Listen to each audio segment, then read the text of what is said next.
Stop the Nazi games indeed. Hallo allemaal, daar zijn we er weer. RHTV live, natuurlijk vanuit het mooie Maastricht. Ja, en zoals altijd gaan we kijken naar waar Maastricht ligt. Ja, het ligt in het zuiden des lands natuurlijk. We halen zo de kaarten bij. En ja, dan gaan we verder kijken naar wat er buiten ons mooie Nederland gebeurt. So we are streaming live from Maastricht, which is in the south of the Netherlands. And of course, we look at politics and geopolitics. Ja, eerst gaan we even kijken naar Thierry Baudet. Dit hebben we al eerder afgedraaid, hè? Thierry Baudet tegen Rutte over de Nord Stream pijpleiding. So first we're going to watch Thierry Baudet, Forum for Democracy, against our demissionary Prime Minister Mark Rutte.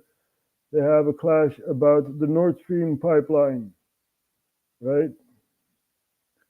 So we know about the Nord Stream pipeline, which was two pipelines coming up from Russia, and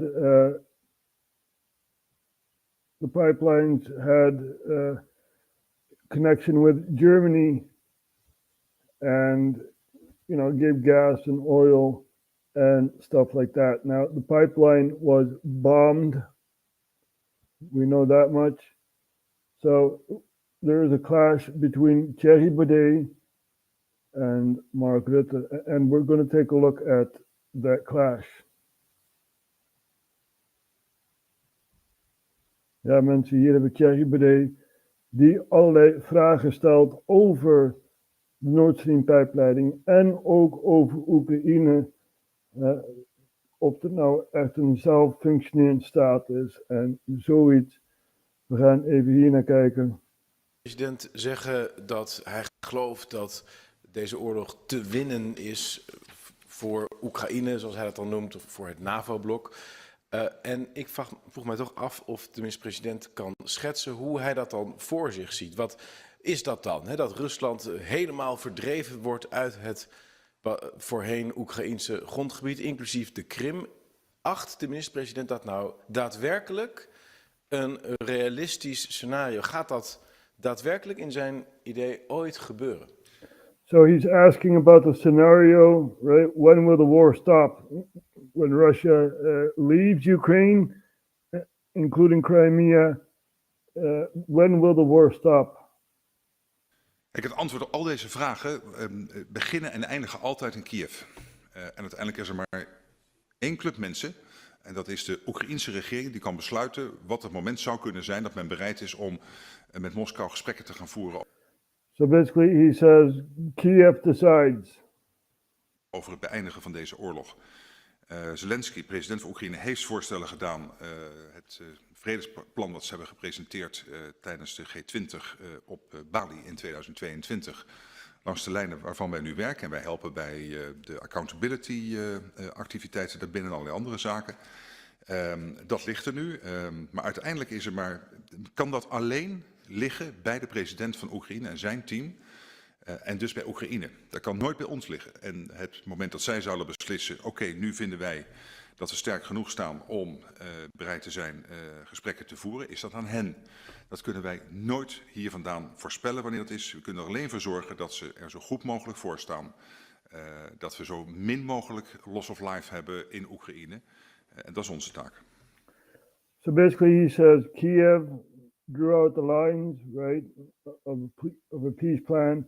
And we're sticking to that, you know, which is get Russia out of the Donbass, out of the east, and out of Crimea, you know, and we're sticking to that.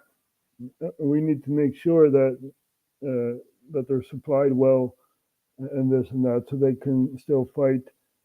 And we also need to prevent as much loss of life and stuff like that. So, you know. He's on that tour, right? Oké, dan heb ik inderdaad een vervolgvraag.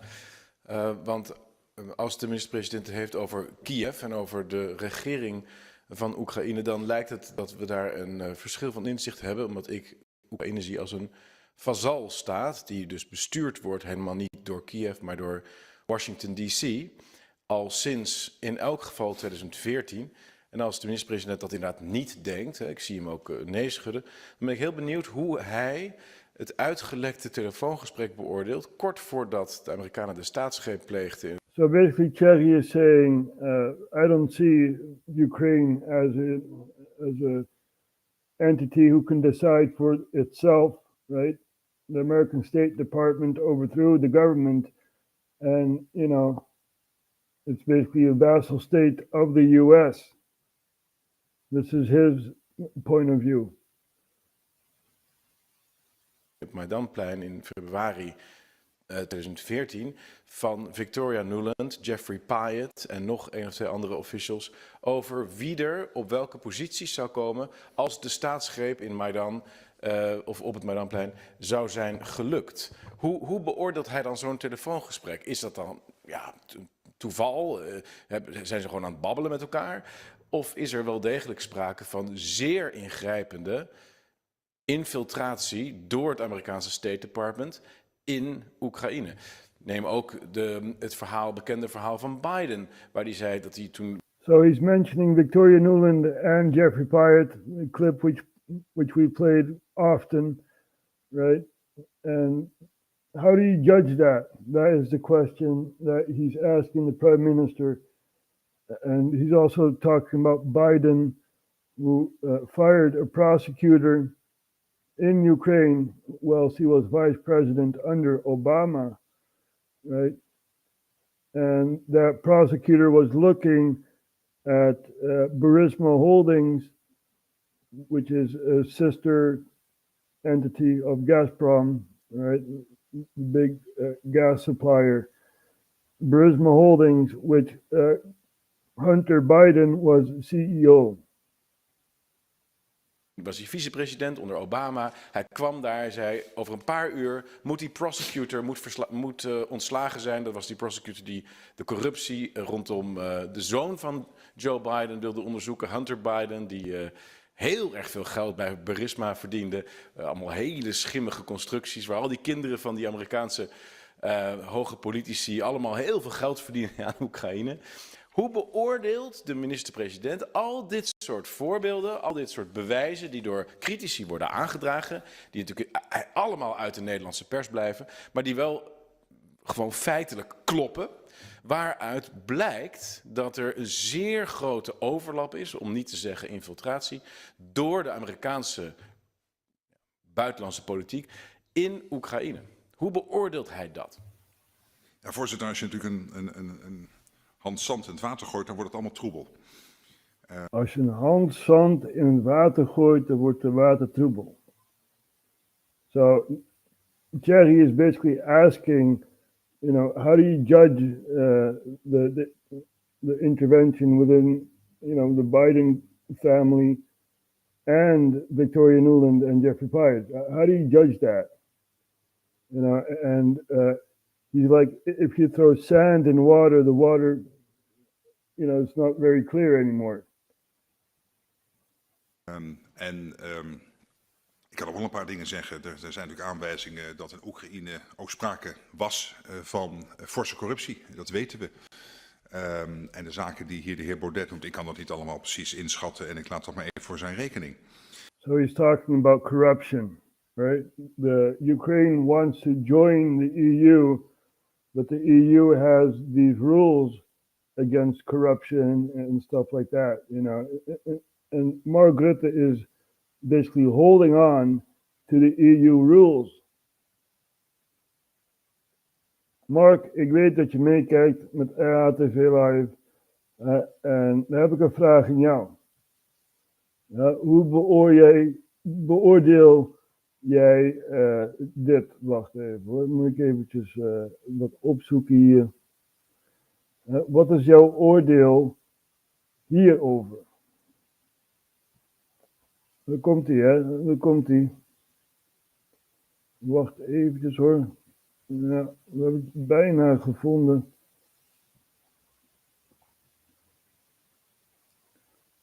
Ja, we houden de spanning erin. Hoe beoordeelt Mark Rutte dit hier zo? Als Rusland binnenvalt. If Russia invades, that means tanks or troops crossing the border of Ukraine again. Then there will be no longer a Nord Stream 2. We will bring an end to it. How will you do that exactly, since the project and control of the project is within Germany's control? We will. I promise you, we'll be able to do it. We will be able to do it. Ja. Dus daar kunnen we het zien, mensen. Joe Biden die zegt van nou, het Nord Stream kunnen we gewoon doen wanneer we willen. Hè? Dus, hoe beoordeelt Mark Rutte het fragment die we zo net gezien hebben? Maar feit is wel dat Oekraïne vanaf het afsluiten van het associatieakkoord, en uiteindelijk is dat ook gelukkig gelukt als Nederland om daar steun aan te kunnen geven eind 2016 na het referendum, dat Oekraïne een weg is ingeslagen die wel degelijk gericht is op meer aansluiting op Europa. Dat betekent dat ook de corruptie vanaf dat moment fors is bestreden en dat nu in het kader van de EU-toetreding, terwijl ze ook deze oorlog moeten voeren, dat helemaal tot een prioriteit is verklaard. En we zien daar de voortgang op, dat is ontzettend belangrijk. En we steunen ze erin om daarmee door te gaan. Maar het belangrijkste is dat op 23 februari 2022 Rusland, wat 4 keer groter is dan Oekraïne, 4 keer machtiger en 4 keer grotere economie heeft, 4 keer zoveel mensen, 4 keer zo'n grote krijgsmacht, dat land is binnengevallen. So he's talking about February 2022, right? Russia attacked Ukraine. This is how he sees it. And that is partly true. You know, they did go into the Donbass and, you know, but there's a whole history, you know, what happened in 2014, the coup, the provinces who said, nope, we're not going to cooperate with this new government, bye-bye. Yeah, and that new government said, hey, wait a minute, you belong to us. Yeah, you belong to us. And all those regions within Ukraine asked for Russian help. Right? This is why Crimea had a referendum. And referendum is also a very dirty word in the EU. We've had referendums, right, about the European Constitution. We said no. The Netherlands had said no. France had said no. Ireland had said no. But they needed the majority of the vote, so Ireland can choose again. You call that democracy? You call that democracy? I don't. Ja. Dus we weten nog het referendum over de Europese constitutie. Nederland zei nee. Frankrijk zei nee. Ierland zei nee. Maar om de meerderheid te kunnen behalen, heb je natuurlijk wel ook een meerderheid nodig. En het Europees Parlement die heeft ervoor gezorgd dat Ierland nog een keer moest gaan stemmen. Ja, noem je dat democratie? Als je dus verloren hebt, dan moet je de wedstrijd opnieuw gaan spelen. Het is toch geen democratie? Maar ja, we kijken door. De overwinningsmars klaar had staan 10 dagen later in Moskou. Nou, die is nog niet plaatsgevonden, die overwinningsmars. En die gaat wat mij betreft ook nooit plaatsvinden. En dat inmiddels duizenden en duizenden en duizenden mensen zijn omgekomen. Die heeft niet plaatsgevonden, die overwinningsmars. So, our prime minister is saying, you know, they didn't take over Kiev yet. And if I stay here in my position, I will prevent Russia from doing so. Ja, wat is dit er nou? Je bent ontslagen. This guy is fired. You know, he's fired 4 times. Yet, still, he's in the halls of power trying to prevent Ukraine from, collapsing. So this is all happening. Gekomen. Dat is niet acceptabel. Dat raakt niet alleen al onze waarden, het raakt ook de veiligheid uiteraard van het land zelf. Het raakt ook onze veiligheid. Want inderdaad, als Oekraïne zou verslagen zou worden, dan raakt dat direct ook onze veiligheid. En dat is ook mijn belangrijkste argument. So if Ukraine loses the war, he says, then our security is breached, basically, and it's uncertain if we're going to be attacked by Russia. You see, this is his way of thinking. Je hebt het mis, Markje. Je hebt het volledig mis. Ja? Als we nou kijken naar de kaart, dan kunnen we een beetje uitleggen hoe het in elkaar steekt. We hebben het al vaker geprobeerd, maar je blijft hoop erin houden. Nou, hier hebben we dus Oekraïne. Ja? Het land is in tweeën verdeeld. Je hebt dus het westen van Oekraïne, die Europees gezind zijn, en het oosten van Oekraïne, die Russisch gezind zijn. Ja? Nou, in 2014 had je dus die coup. Er kwam een grote scheur in Oekraïne zelf. Je had dus mensen die bij de EU wouden aansluiten en ook mensen die bij de Russische Federatie wouden aansluiten. Ja. En Amerika heeft dus die coup gepleegd. Die heeft ervoor gezorgd dat die scheur groter werd door radicalen in de Rada te plaatsen. De Europese Unie heeft ervoor gezorgd dat er verkiezingen in Kiev kwamen. Ja? En daardoor komt Poroshenko aan de macht.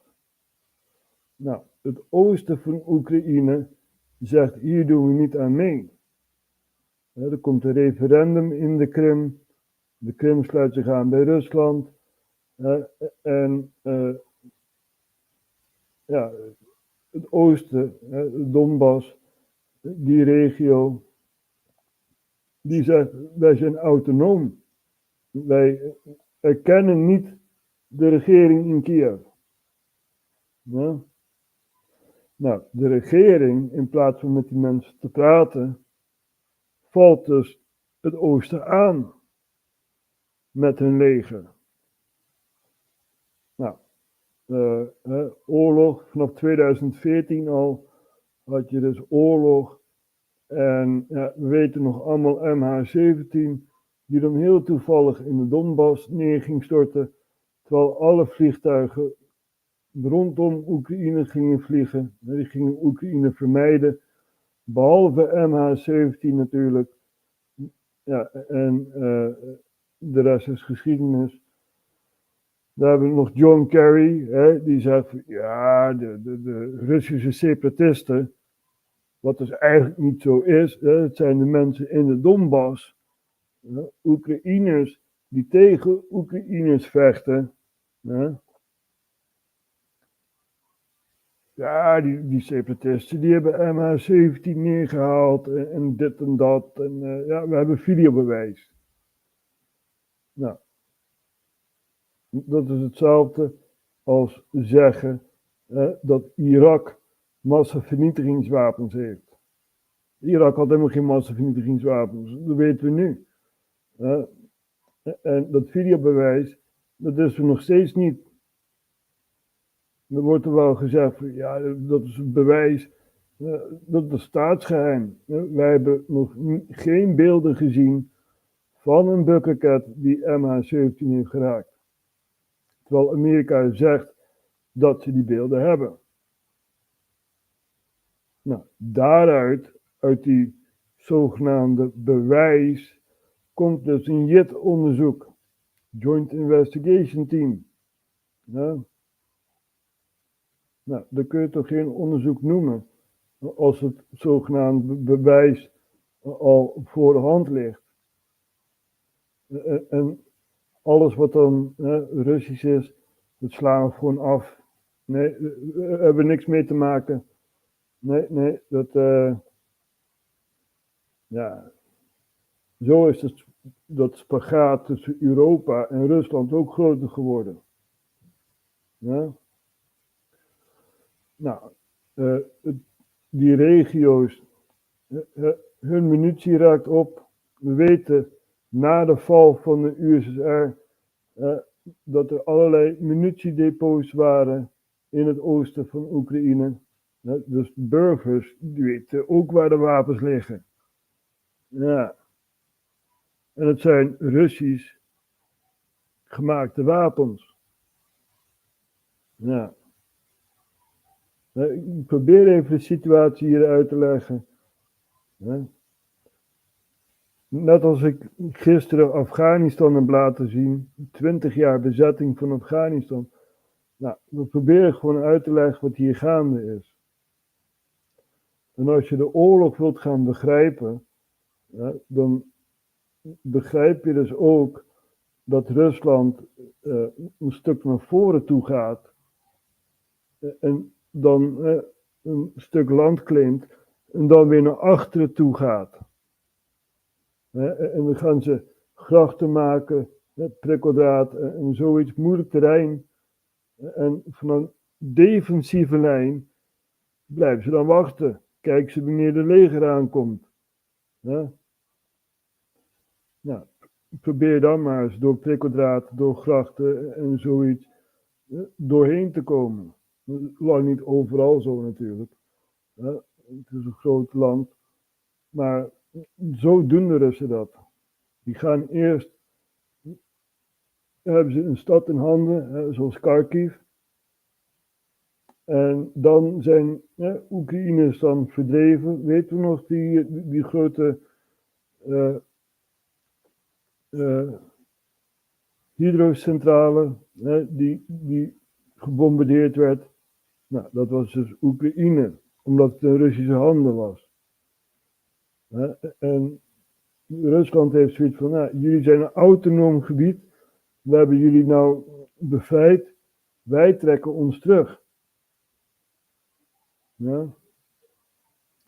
Tot een defensieve lijn en dan kunnen we alle kanten op gaan. Als Oekraïne dan weer Kharkiv inneemt, dan zijn ze vanuit die defensieve lijn, gaan ze er weer aanvallen. Ja? En de aanval op Kharkiv is gezet nadat de aanslag in Moskou is gepleegd. Ja. Dus laten we ook niet vergeten dat Koersk en Belgorod zijn aangevallen.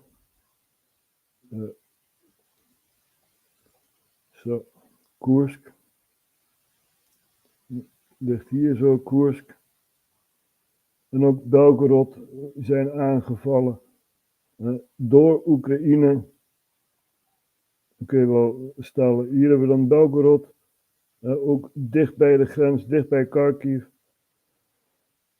Dus ja, die twee zijn aangevallen en daarna hadden we dus dat daar Moskou. Dat theater dat aangevallen werd.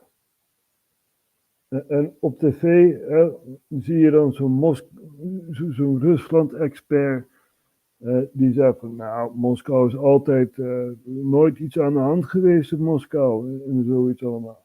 Nou, wij hebben nog een geheugen en we weten dat Rusland ook een oorlog had met de Tsjetsjenen. Dat weten we nog wel, hè. Ja, Tsjetsjenië is dan een gebied in Rusland die eigenlijk onafhankelijk wouden zijn van Rusland. En die hebben dus een oorlog gevochten 2 keer. En die hebben ook een theater gegijzeld. Weet u dat nog? Of zijn we het alweer vergeten? Nou, wij hebben een geheugen, wij weten het nog. En we laten het ook zo zien.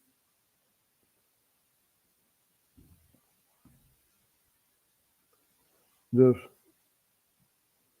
so I was talking about lots of things, right? The attack in Belgorod and Kursk.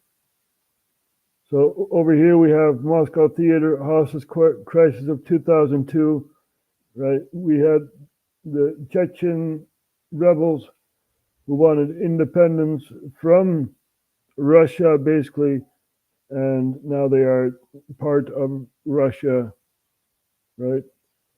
But in the beginning of the 2000s, they didn't see it that way. They wanted independence, and they had a hostage situation in Moscow, right? And this is also a prelude of what's happened in Moscow recently, the attack in another theater. So, and because of this attack, Moscow intervened in Ukraine, in Kharkiv, right? They threw a lot of rockets in there and stuff like that, you know, because the Russians are taking up land and then they retreat and put out barbed wire and trenches and stuff like that. And that is very hard terrain to take over. So they are sitting at a defensive line, right? And they basically say, you know, you are an autonomous region, right? So we liberated you from the Ukrainians, and now we retreat. And this is how the battlefield fluctuates, right? Zo fluctueert de lijn. Hè? We weten ook nog, de Wagner-groep, die is toen naar Rostov-on-Don toegegaan. En die gingen naar Moskou toe. En ja, er kwam een akkoord. Hoe heet die gast? Die is toen naar Wit-Rusland toegegaan. En daar ook omgekomen in een vliegtuigongeluk. Ja. Dat weten we ook nog. Dus we hebben een geheugen. En ja, we gaan toch even kijken naar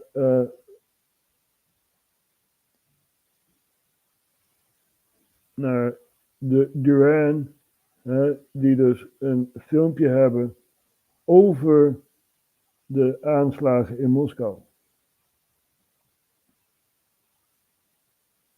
Even kijken, even zoeken.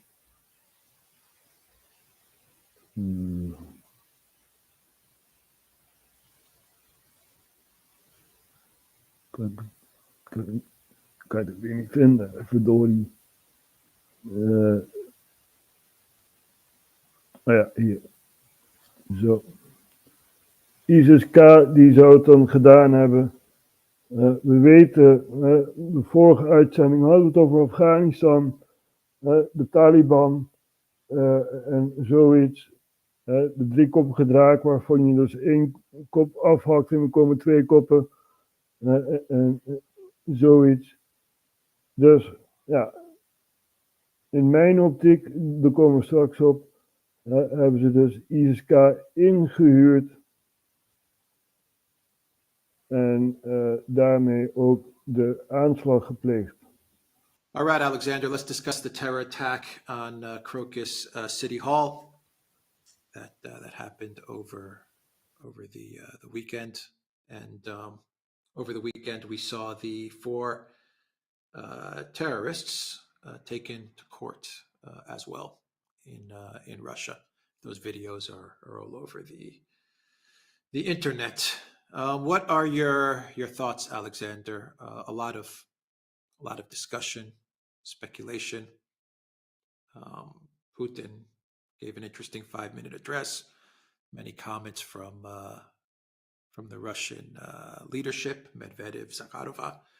What are your initial thoughts on this terrorist attack? Well, I think the first thing to say is that it was an absolutely horrifying, indiscriminate attack on a venue, a purely civilian venue. Apparently a rock concert was being held there. There were hundreds, maybe thousands of people present, mainly obviously young people, people who are not involved in politics, not decision makers, completely civilian targets. And it was utterly, murderously, cruelly indiscriminate. And it was awful. It was one of the most horrible things. And of course, we had other attacks, terrorist attacks in the last 10, 15 years that, are somewhat like that. But, we shouldn't let the fact that there have been other terrorist attacks in other places take away from the utter horror and cruelty of what we saw happen on the 22nd of March in Moscow. So I have a number of observations to make. First of all, ISIS has come and claimed responsibility. And, there's been a lot of discussion about whether ISIS was involved or not. I think the weight of the evidence now does strongly point to ISIS being involved. I'm choosing my words carefully.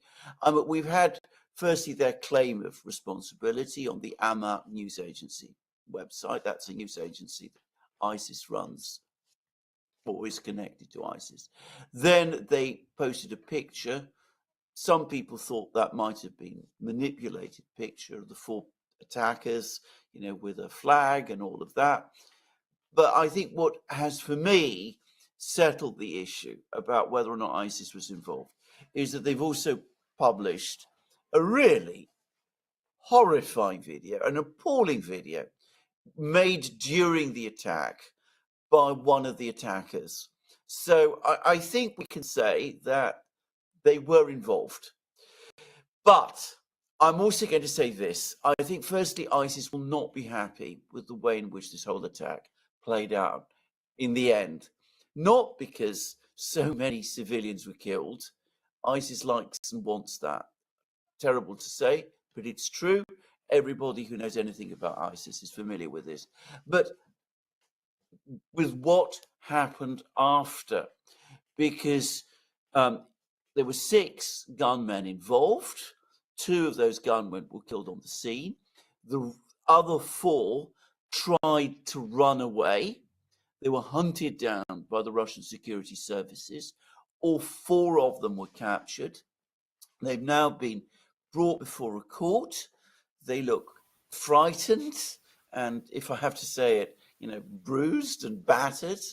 They do not come across like the kind of holy warriors dedicated to the cause, prepared for martyrdom, which is the image that ISIS wants to present to the world of the people who, conduct their operations for it. So I think from that point of view, this has gone wrong. Now, I accept that ISIS operates with large groups of people. There's some people who are, core members, others who are not. But you'd have thought with such a public attack, they would want to present an image of, as I said, these implacable holy warriors. And these 4 individuals do not look like that. They ran away. So who created ISIS, right? We know that Obama had Zbigniew Brzezinski as a foreign advisor during the Obama years, right? We know about that. We know. So let's take a look at the former president saying who created ISIS, right?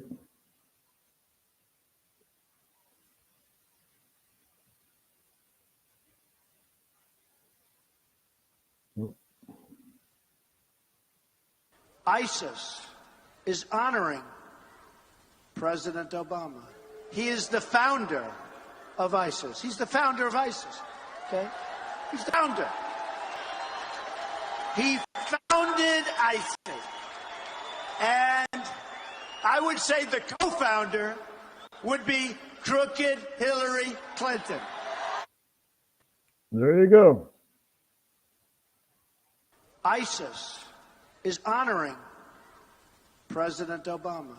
He is the founder of ISIS. He's the founder of ISIS. Okay? He's right. He is right. So, yeah, he's the founder of ISIS to take out Assad. Remember that? Oh, the red line. Yeah, the red line. We remember, right? So a power vacuum was in Syria, and the proxies took over, basically, and fought against Assad. We supported that. We supported the proxies. We even made our own proxy, right? And gave them money and supplies and stuff like that, you know. So this is happening, and basically this is a frozen conflict. So the U.S. basically said, we're not winning the war in Syria, right? The UK Parliament said, we're not going to intervene. That's something historical, right? Basically never happens. The UK is always into a war. So they said, we're not going to intervene in Syria. And the US backed off. And basically the conflict was frozen. So the US was looking elsewhere, you know, and yep, there we have Ukraine, right? So this is all happening, and you know, there are still pockets of jihadis in Syria, and you know, they're willing to go to Ukraine. You know, they're willing to fight, and ISIS-K is basically in Afghanistan, right? You have the Taliban in power in Kabul, and yet ISIS-K, which wants, you know, a caliphate over a very big area, very big chunk of the Middle East, east of the Middle East. So they want Turkmenistan, Uzbekistan, Tajikistan, this year, Kyrgyzstan, right? And also Kazakhstan. You know, they basically want all the stands. And yeah, what's stopping them, right? We also have the Pakistani Taliban trying to overthrow their government. You know, this is all happening. We talked about this yesterday in length, and right now we're just, you know, giving the red line. Dus dit gebeurt allemaal, mensen. En we gaan ook even kijken naar een voormalige chief van Israël, inlichtingendiensten in Israël, die zegt iets over Hamas. Ja, Richard Medhurst geeft ons even de informatie. I want to play you a clip. This is from an Israeli who used to head the Shin Bet. Now, the Shin Bet is basically the equivalent of the FBI in quote-unquote Israel. And it's a very short clip. Listen to what he has to say. I see them as terrorists and as Jewish messianics. They represent only a small minority within the Israeli society, but they get their power because of our coalition system. But can I just check something? Are you calling the Minister for National Security and the Minister for Finance in Israel, are you calling them terrorists? Of course, they are. Fight against Israel in order to achieve my liberty. How would you fight? How dirty? I will do everything in order to achieve my liberty, and that's it. How powerful are Ben-Gvir and Smotrich, and what do you think of them? I see them as terrorists and as Jewish messianics. They represent only a small minority within the Israeli society, but they get their power because of... So you understand what he said? He asked them, if you were Palestinian, and what would you do? And he said, I would fight. It's funny because he's not the first Israeli to say this. There are several Israeli politicians, officials throughout history who have said similar things. Basically they admit that if they were in Palestinians' shoes, they would fight Israel. they know what's going on. And why is this important? This is important because the Israelis, they try to frame resistance as terrorism. And this is, they use the frame of consensus, right? Oh, this is our country. No, it's not. It's a country you basically grew into, right? By foreign powers. The English gave you a mandate to make your own state within Palestine. We know our history, we know the crimes that you are doing, Israel. We know about the Lavon affair. We know about the USS Liberty. We know you guys are bombing synagogues in Iraq to have more Jewish population within Israel so you guys can expand in the West Bank. We know. Every country surrounding you knows this.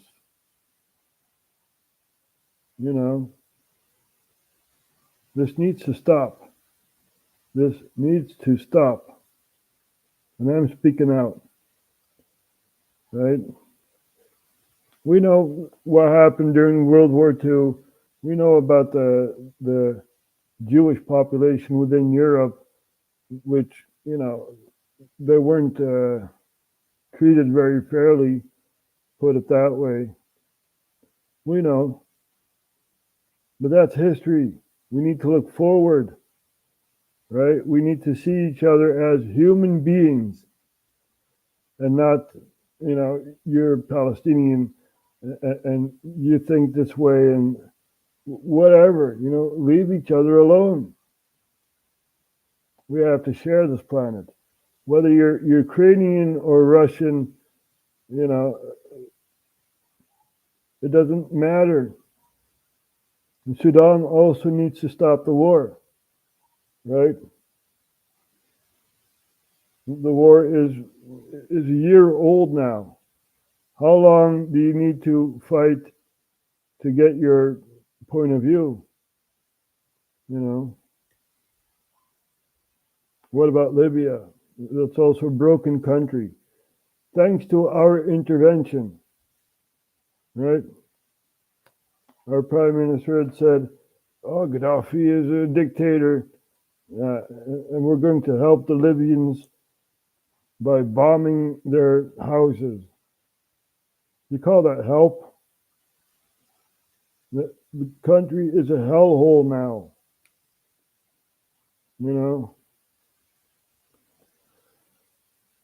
So I am for world peace. But first, we need to come to the table and, stop this insanity. Stop it. We know our history.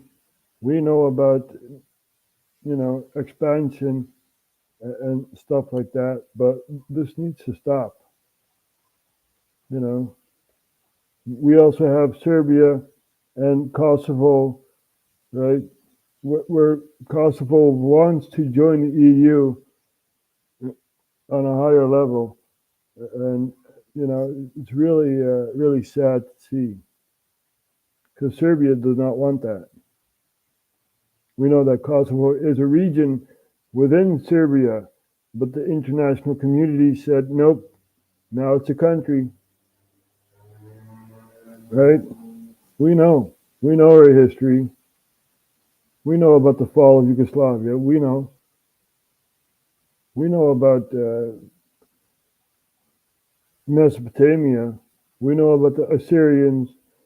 We know about the Aztecs, right? We know about Plato, the pharaohs in Egypt and stuff. We know our history. And history has always been warfare, basically. And I was naive enough to think in the 21st century we do not want to wage war, right? But hate grows only bigger with more hate, and the people basically living or dying are just neglected. We have a British doctor going to Gaza, and you got to hear what this guy, you know, has seen.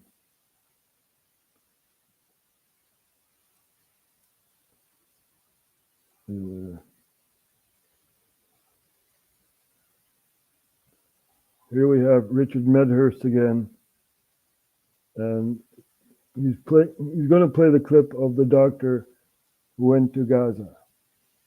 It's just a short clip from a doctor who went to Gaza. Just listen to what he had to say. It's devastating. Burns in small children. One child I'll never forget had burns so bad you could see her facial bones. We knew there was no chance of her surviving that, but there was no morphine to give her. So not only was she inevitably going to die, but she would die in agony. And what made it even worse, that there was nowhere for her to go and die. So she was just left on the floor of the emergency department to die. It's devastating. I mean, I want to ask you a question. Like, what do you think or feel, or what's your reaction when you hear these words? Tell me right now in the comments, because it's very difficult to process this kind of information. You know, I think most people want to believe that it's not possible, because it's like it's a comforting mechanism to think, oh no, this can't be true. No, it is absolutely true. It is absolutely true, and this is happening. Again, I'm going to play this clip again. I want you to listen to what he is saying. Listen again to what he's saying. Burns in small children. One child I'll never forget had burns so bad you could see her facial bones. We knew there was no chance of her surviving that, but there was no morphine to give her. So not only was she inevitably going to die, but she would die in agony. And what made it even worse, that there was nowhere for her to go and die.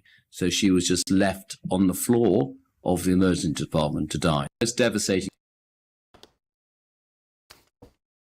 I mean, you heard the man. You heard the man. This is just so shocking. I mean, if this had happened to an Israeli girl, they would make a Hollywood production out of it, an entire movie about this one girl.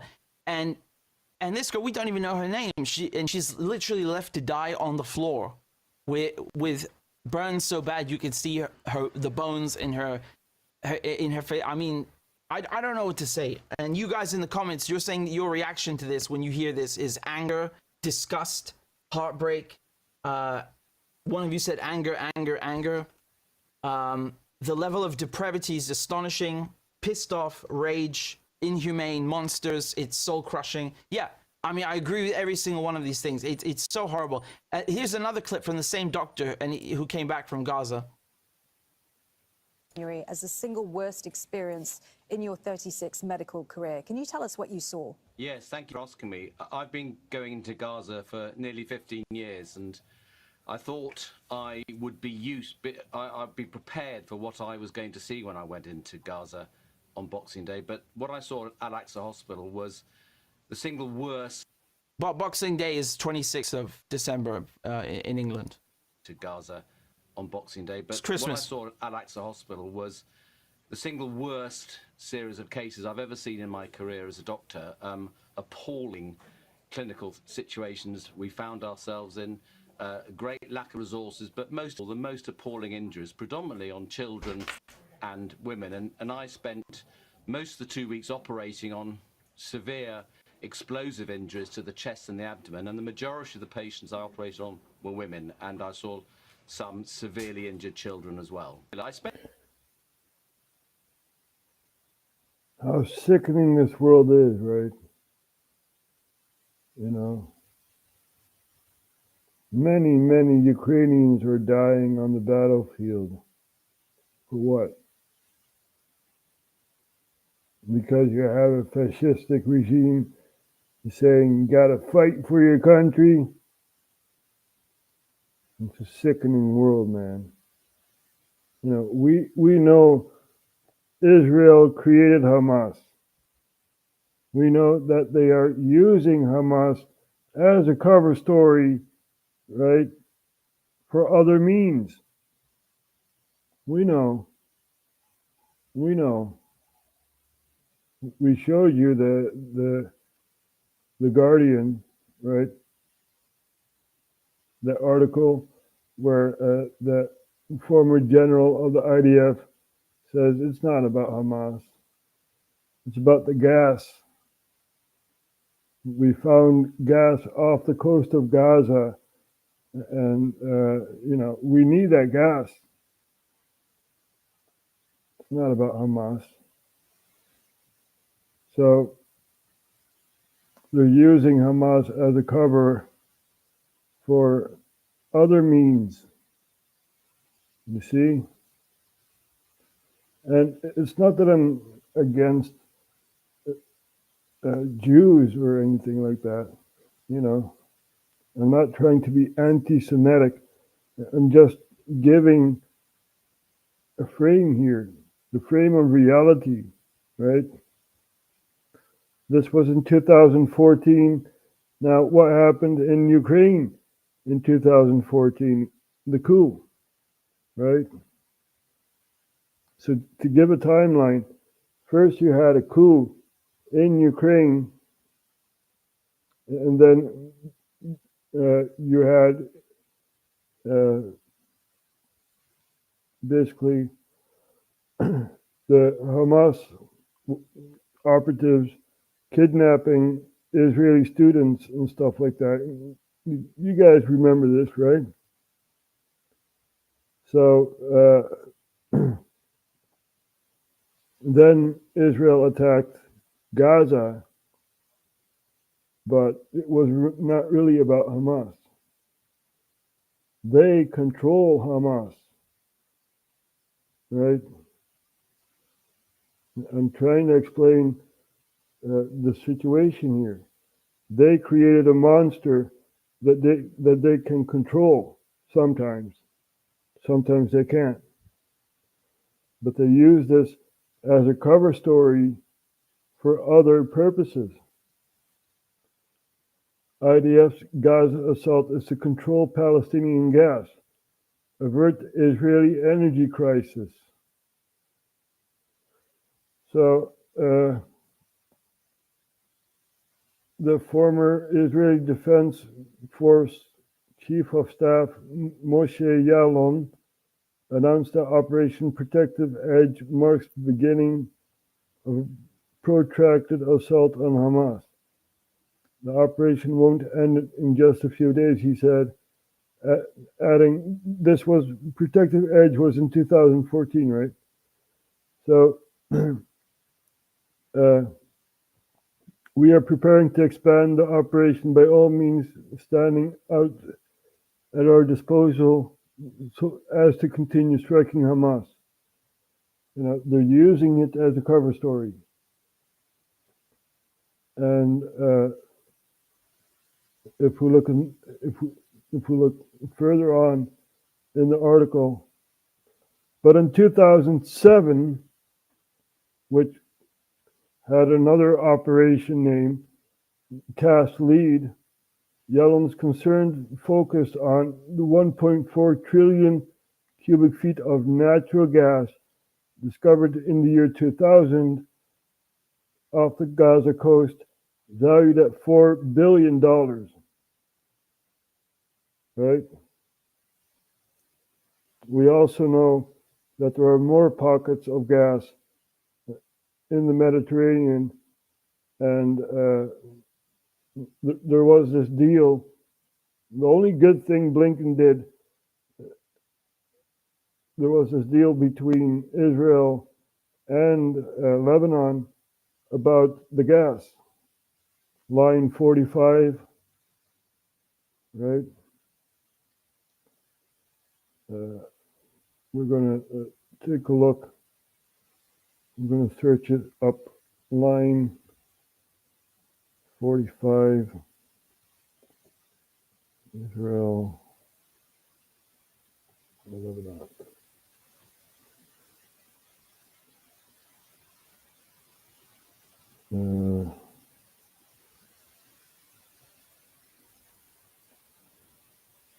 Let's see if we can find it.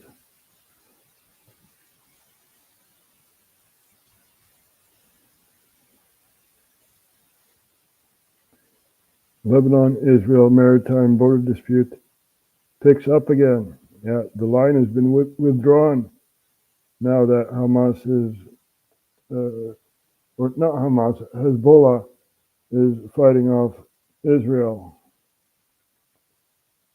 So there was a line within the Mediterranean. We can show it on the map.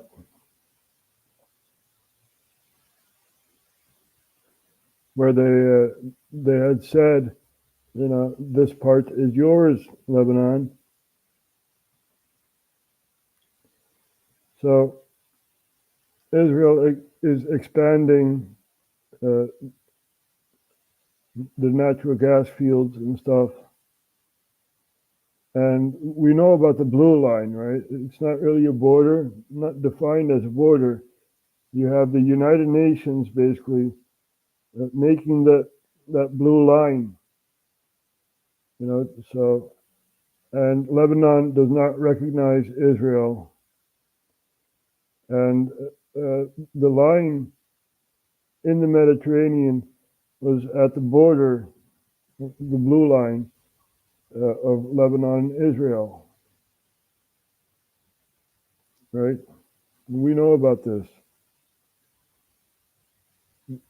It was like 45 degrees or something like that, right? That's why they named it line 45. So, this is all happening. So I'm just trying to give you an overview, explaining what's happening, right? I'm not choosing any sides. I'm just, objectively looking at what's happening here. So we have Hezbollah, which is in proxy of Iran, and we have the Houthis that are in power in Yemen, right? And the Houthis have an agreement with Russia and China about the Red Sea and the Arabian Sea and even the Indian Sea and stuff. So, this is all happening. We tried to explain this yesterday, but, repetition is good, they say. So, yeah, this is all happening, people. I'm not making this up, right? Yeah, man, so Rusland en China hebben dus een afspraak met de Houthis om de Rode Zee en verder de Arabische Zee en zo. Dus ja, toch ongelooflijk allemaal. En als we nou gaan kijken op de schaakbord, zoals het genoemd wordt, dan zien we dus in de Sahel, dit regio hier zo, overal coups plaatsvinden en zoiets. Niger heeft dus ook Amerika eruit gekikt. Niet alleen Frankrijk, maar ook Amerika. En dat zullen andere landen ook wel snel gaan doen. Dus dit gebeurt allemaal.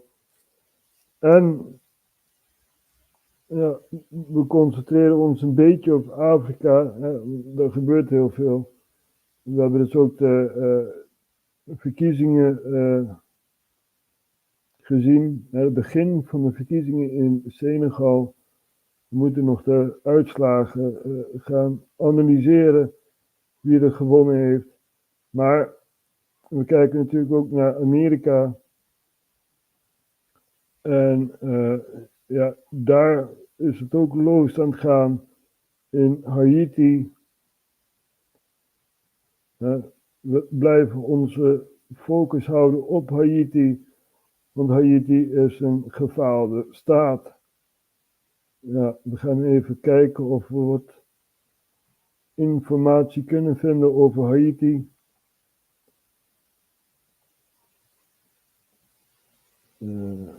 Zo. We hebben wat clipjes gevonden. Eentje van 21 uur geleden. En ja, we gaan even kijken naar wat er daar allemaal gebeurt. We weten dat barbecue, ja, zo heet die gast, die noemt zichzelf zo. Die heeft dus de leiding over allerlei bendes in Haiti. En ja, dat is een beetje de situatie. We gaan even hier naar kijken. Another day in Port-au-Prince, a lull in the fighting and the cars are back on the streets. Another day and another body on the side of the road. It's becoming normal here. This man was shot, his family covered him and left. Burials are expensive. Another street, 2 more bodies, a man and a woman shot as they rode a motorcycle. Nobody knows why any of these murders are happening. We see the dead every day. This city is burning and there seems to be no end, no solution, perhaps even no hope. Neighbourhood after neighbourhood is barricaded off.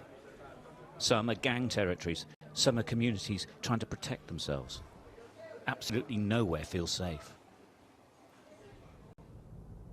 Through the barricades, we were given permission to enter a place called Salino. This community of about 10,000 people has been attacked by 2 separate gangs for a year. They want to take it over. At least 80% of Port-au-Prince has fallen to the gangs, but not here. That's because Salino is protected by armed vigilantes and off-duty policemen who live here and fight together. Every day, this is a struggle to survive. They are surrounded. The armed defenders of Salino, the men who do the fighting, did not want to be identified. Guided by a policeman, we were taken to the various barricades that protect Salino. On the other side is gang territory. It really is that close. So one gang here, barbecue here, and another one here? Or? No, that's all barbecue. Barbecue, Bel Air. Bel Air, after Bel Air, is Cachet d'Ifé. Cachet d'Ifé, et puis Iso, Village de Dieu. All gangs? All gangs. Yeah. But not here? Not. This is police. The front lines are deserted. Nobody lives here now. It really is a battlefield. Homes burnt out by the gangs have been taken back, but they're uninhabitable. This place is in a constant battle with gangs who want to take control of it.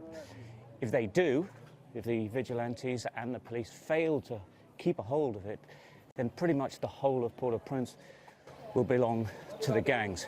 The atmosphere is really different to other places. It's quiet, but that's because obviously the vigilantes are here. We've just seen police patrolling, but it is constant gun battles here, and they're constantly having to keep guard of their property. Inside, the community looks pretty much like anywhere else in Port-au-Prince. But keeping it like this isn't easy. The regular attacks kill men on both sides. It's a turf war, and the vigilantes are holding on. They believe they will win, or rather, they hope they will. Ce sont les citoyens du quartier accompagnés de la police nationale en général. It's us citizens, along with the police officers, who are controlling this area. Without them, we wouldn't have what you see here in Solino. And we continue to fight tooth and nail, night and day, to protect the area. When the roads of Port-au-Prince go quiet, you know it's dangerous. This is the main road to the international airport. It's the only place guarded by the military, but it's completely closed. The overwhelming sense you get is of a capital city not only cut off from the rest of the country, but cut off from the rest of the world. It's a siege from within, and everyone is a prisoner.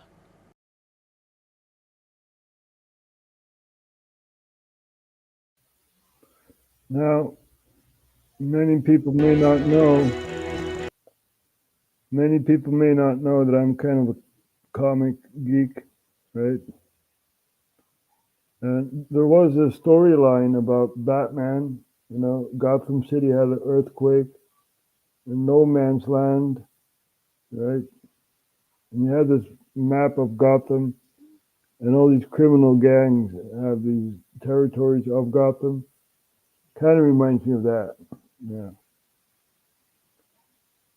So, how did these gangs become so powerful? Also very interesting to know.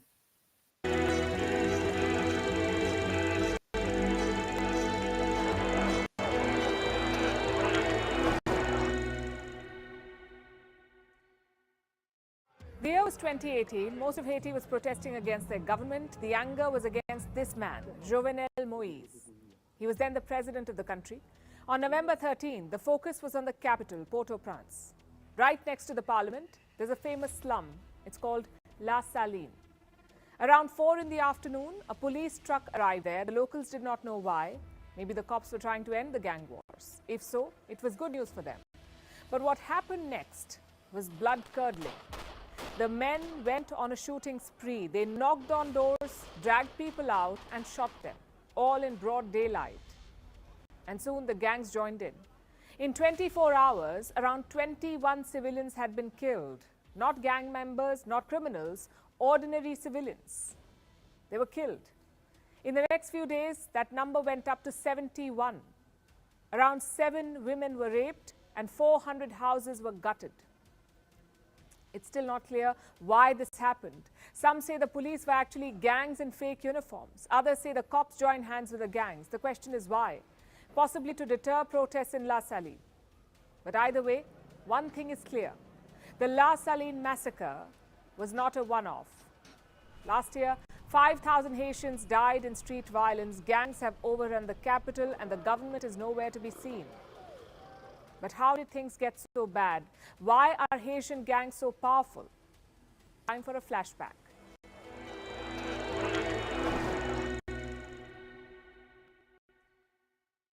Hollywood may tell you otherwise, but gangs are not flashy, fashionable, or businesslike. They're born out of one thing, and that is chaos. Where there is rule of law, gangs have no power. Where there isn't rule of law, gangs have a lot of power. It's as simple as that. You can guess which camp Haiti belongs to. Its history is riddled with chaos. Some of it can be blamed on Western colonizers, but the rest is homegrown. Let's start with the 15th century.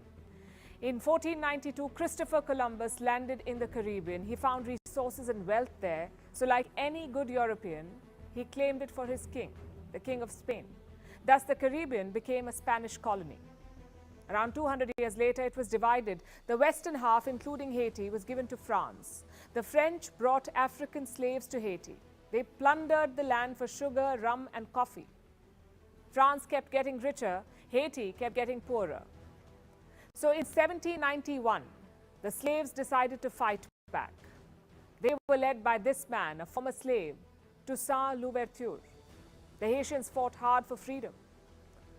In 1803, they defeated Napoleon's army. It was the first successful slave revolt in history, and they did so alone. The United States next door was no help. In fact, from 1801 to 1809, the US cut off aid to Haiti. Thomas Jefferson was president then, and he himself was a slave owner. So Jefferson thought, what if the Haitian revolt inspired American slaves? So he said no aid. The US would only recognize Haitian statehood in 1862. France did so much earlier, in 1825. But they also imposed a harsh deal on Haiti.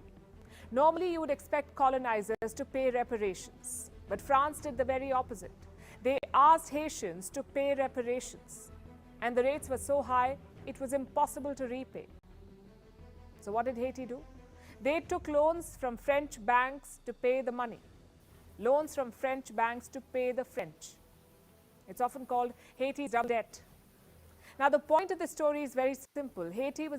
They never came out of that debt, right? So we know the history. We already explained it on another episode. But repetition is good, you know, and we need to learn from this. Ja, we moeten hiervan leren, mensen. En ja, we hebben het hier al eerder over gehad in een andere uitzending. Maar ja, nu weten we het. We moeten die mensen gaan helpen. Hoe dan ook. Humanitaire pakketten, noem het allemaal maar op. We need to help these people. You know, don't give them any weapons or stuff. They need supplies. Right? So, you know, who's going to help these people? Who cares? Right? Who cares? That's not my concern. It is when it comes to your doorstep. Right? Because we have many, many Haitians going to America. So, not that far off, you know, and there are criminal gangs in Haiti that are cannibalizing people, right? Dead people. Er zijn kannibalen in Haiti, die eten gewoon dode mensen. En het is niet ver weg naar Florida toe, vanuit Haiti. Dus, ja, en Florida die houdt het tegen, net als Texas dat ook tegenhoudt. Hè? Florida is trying to prevent these people from spilling over, as is Texas. You know, Texas is doing the same. So we need to fix the wall, right? And have normal border security there. So I hope that Trump becomes president. I say it out loud, right? As a Dutch person, I'm on the fence, right? I mean, Joe Biden is bad. He is bad. Very, very bad, corrupt person. Now, Donald Trump could also be corrupt, you know, but I see him as a better president than Biden. Biden agreed to the Green Deal, which Donald Trump said, nope, we're not going to do that. You know, and everything Donald Trump did, Joe Biden turned around, and now America's a hellhole. You guys used to be the beacon of freedom and stuff. That was a very, very long time ago. But still, that beacon is gone. You guys are in debt to the Federal Reserve, right? And you can never get out of that debt. So, who knows? Maybe if Biden stays in power, you'll get a depression worse than in the 1930s, right? So, let's hope that Donald Trump becomes president. And, they're doing everything they can to prevent Donald Trump becoming president.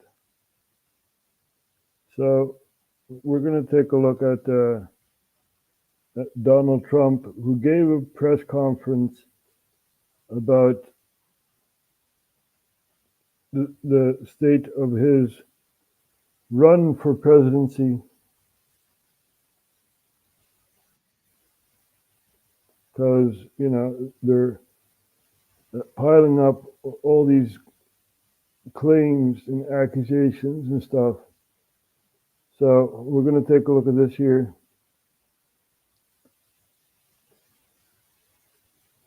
I have no problem testifying. Well, I shouldn't have a trial. This is not a trial. This is not an act of criminality. But you are having one. I don't know if we're having one. We're going to be appealing right now. I can tell you that. We did nothing wrong, just like I did nothing wrong in the other case. My statements, my financial statements, were conservative. They were low, not high. I mean, he valued Mar-a-Lago at a tiny fraction of what it is. He's the fraud. He created a fraud in order to help his narrative and her narrative, because he does whatever she wants. And the judge is really, what he's done is fraudulent. He made There is a frame of consensus, right? The Democrats say, oh, January 6th, what happened in Capitol Hill, that was, they're trying to take over America, and blah, blah, blah, blah, blah, blah, blah. No. There was a fraudulent election, right? Donald Trump basically won. But the Democrats, invented all these ways to get more votes. So they rigged the system. The system was already rigged, but they rigged it in Georgia, in Arizona, and other places. Right? Look at Carrie Lake. She basically won. But nope, we're not going to give you governorship. Nope, we're not going to do that. So she's running for Senate. Anyway. Mar-a-Lago, you know it very well, Maggie. He made Mar-a-Lago into $18 million. I had many offers. They said, I'll give you 19. Okay? You could take half of the living room is worth more than that.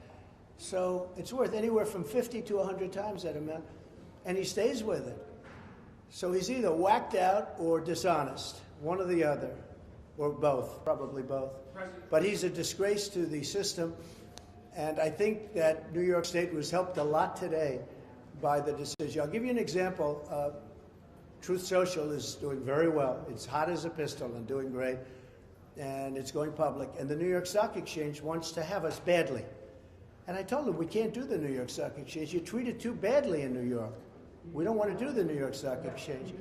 And the people at the Stock Exchange are very, very upset about it. The top person is mortified, can't believe it. He said, I'm losing business because of New York, because people don't want to be in New York and they don't want to go on the New York Stock Exchange. So you can ask them about it. But, how can you do that? I'd love to go on the New York Stock Exchange. It was always, it would be a big thing to go on the New York Stock Exchange. That'd be nice. But people aren't going on the New York Stock Exchange now because of what's happening in New York, because they don't want to be attacked by a thug like this horrible attorney general that we have in New York, the worst in the whole country. So we'll decide about Truth Social and what we do with it. But there's just an example of how this is hurting New York and New York State. Yeah. Mr. President, can you give us a little bit more detail about the timing of when you plan to secure the bond and how exactly you're planning to pay the bond? Well, as I say, I have a lot of cash. You know I do because you looked at my statements. I mean, you've been examining my statements for a long time, and I have much more than that in cash. But I would also like to be able to use some of my cash to get elected. They don't want me to use my cash to get elected. They don't want that. They don't want me taking cash out to use it for the campaign. And they looked at it. They're doing everything they can to prevent you from running, Mr. President. You know, the globalists have taken over, right? World Economic Forum and all these other shadowy organizations, you know, the lobbyists and stuff like that. Ever since Biden came into power, it's been Obama's third term, basically. And, you know, Biden is being taken care of. His diaper is being cleaned and stuff, you know. So, yeah, basically the caretakers are taking care of Biden, giving him ice cream and stuff. And, you know, the deep state, the shadow cabinet of Obama, you know, they're running the show. Maybe that's why Victoria Nuland had quit her job, right? We know that Victoria Nuland was Secretary of State during the Obama period, and we know that, you know, Biden also said, Victoria, come on over. We need you. And this judge looked at it, and he's part of the whole deal. And, well, he's such a disgrace for this city. Again, the most overturned judge. There's never been, that we can find, a case where a judge has been overturned now 5 times. It was 4 times, now it's 5 times. Been overturned. But I have a lot of cash and a great company. I mean, to think they want to go after a company, this is a great company, a company that's doing very well. I've got very low debt on buildings, like this building. I have very low debt on this building.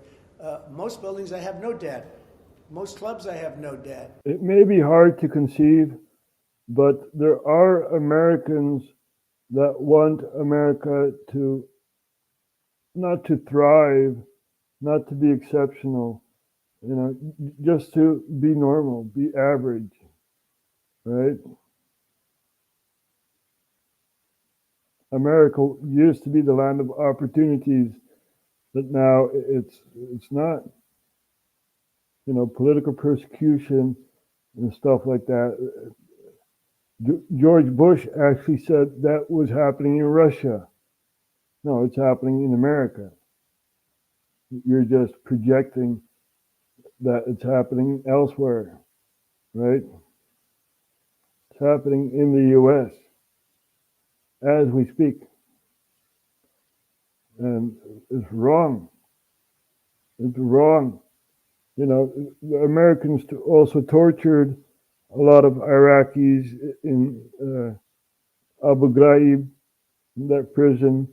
You know, they were stacked upon and stuff like that, you know. That is wrong. You invade a country under false pretext. Oh, Saddam has weapons of mass destruction. No, they didn't. You know. And you're still present in Iraq, even though Parliament had said, no, you got to go. Even though the Iraqi Prime Minister had said, nope, you got to go. You're still there. Right? Fighting off the enemies that you created to, you know, to have your footprint in the Middle East.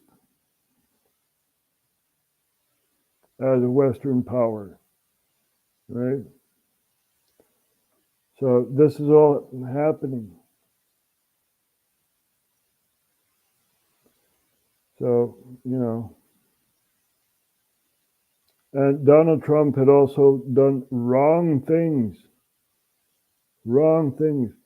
Donald Trump was fighting off ISIS, whilst Iran was doing the same. They were also fighting off ISIS. Soleimani, that general that you disposed of in Baghdad, was fighting off ISIS in Iraq and Syria.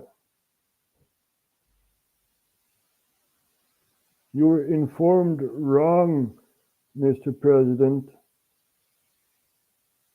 You know, and this wages the gap even more between the US and Iran, right?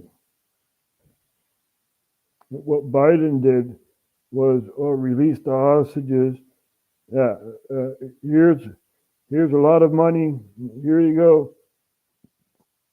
We got 5 Americans. You know, that is not a negotiation. You know, that's not how you negotiate. You negotiate on terms, right? What do you want? What do I want? Now, I'm not an expert of Iran, but I do know that they want to be left alone, right? So maybe not intervene in the Middle East. You know, just get the hell out of there. You got nothing to find over there, you know. Get the hell out of the Middle East. And I hope, Mr. President, that will be one of your top priorities. Get out of the Middle East. We saw what happened in Jordan, right? 3 Americans had died in a military base in Jordan, and we saw the consequences of that. You know, we don't forget. And we're trying to explain that you guys are not welcome there. Get the hell out of there. You know, and stop supporting Israel. Right? If they want to fight, do it, you know, let the pit bull loose. Right? There are many, many countries that are against Israel. We have Turkey saying that Hamas is a liberation army, you know, whilst the rest of the Western countries say it's a terrorist organization. That Turkey is part of NATO, right? So it's basically a big chessboard, and we need to know what's going on. We really need to know and inform other people of what's going on, right? So you can share this, subscribe if you're a first viewer, right? And yeah, it's our planet. Our planet. Not the planet of the people in power.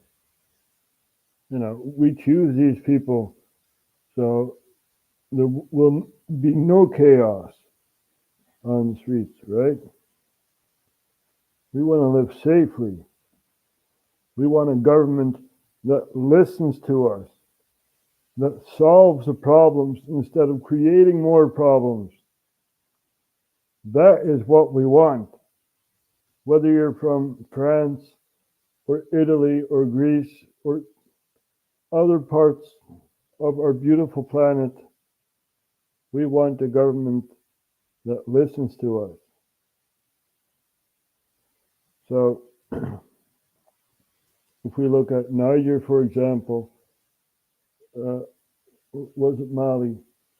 There were lots of people in a stadium, and they were supporting the coup government. Now, we're going to look it up.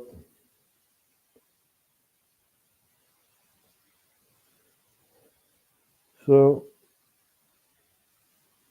let's see if we can. It was Niger. Yeah, we're going to take a look at some images of Niger.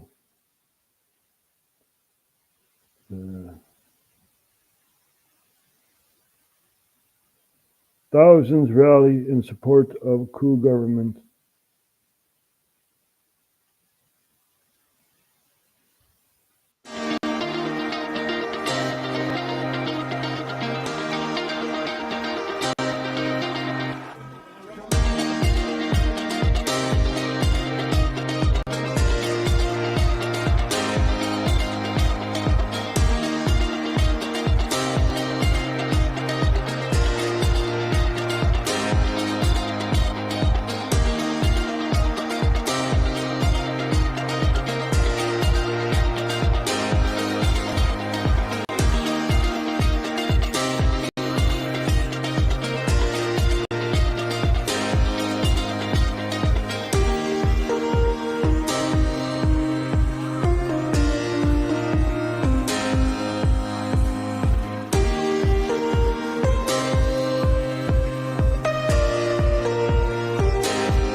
Now, get this right. Victoria Nuland, who basically had a coup in Ukraine that was successful, said to these military junta, they said, or she said, you guys need to put back the guy that used to be in power. You know. So what does Niger do to the U.S.? Niger kicks out U.S. Junta breaks off U.S. corporation 6 days ago. Yankee go home. That's the message from Niger's junta to the some 1,000 American troops stationed in the country. The American presence on the territory of the Republic of Niger is illegal and violates all the constitutional and democratic rules. Niamey's decision to tear up a military cooperation agreement signed in 2012 follows a coup d'etat last July. With softer diplomacy than France, the United States didn't call it a coup until months later. And despite a visit from an American delegation last week, Niger has made its mind up. We are aware of the statement from the CNSP in Niger, which follows frank discussions at senior levels in Niamey this week about our concerns with the CNSP's trajectory. Niger was one of the West's last allies in the Sahel region. In recent years, the United States had begun operating a major surveillance base in the city of Agadez, built at a cost of more than $100 million. Washington hoped its pact with Niger wouldn't just be to fight terrorism, but also stem the growing influence of Russia and its Wagner mercenaries in the region. Not so. The junta's televised address name-checked Russia as an important partner. There you go. There you go. There we have outside influence within Niger, you know, and other African countries, such as Sudan. Right? We know that Wagner is in Darfur, at the gold mines over there. You know, we know. We know. So, whenever you write to Congress or, you know, speak to a political person who has influence, you can bring up this. Talk about Haiti, talk about, you know, Niger and other places where America has influence, or the country where you're from has influence. Right? We also know Niger kicked out the French. We know what's going on.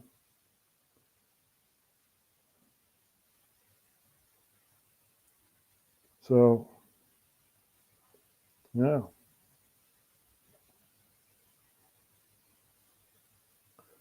We also have some images of the terrorist that was captured, and we know that Zelensky says, nope, we are not involved in the attack in Moscow. No, not us. Not us. So we're going to take a look at this guy here. And if we look at his passport, you see Ukraine. Wait a minute. I thought Ukraine was not involved, right? Well, they are involved. They are involved. We know what's going on. We know what's going on. We're paying attention. We are fighting off the media, right? Lying into your face. We gave the frame of reality. This is going on. I'm not even being paid to do all this. And I was talking about Batman, No Man's Land. Well, here you go. 10 reasons Batman, No Man's Land is just the best. Here we have a comic nerd. You see, I can also talk about comics, right? But no, I give geopolitics. It's a very hard pill to swallow, but this is much more easier for the average viewer. So I have no idea who this guy is, Mad Dog Comics, but we're going to take a look at this here.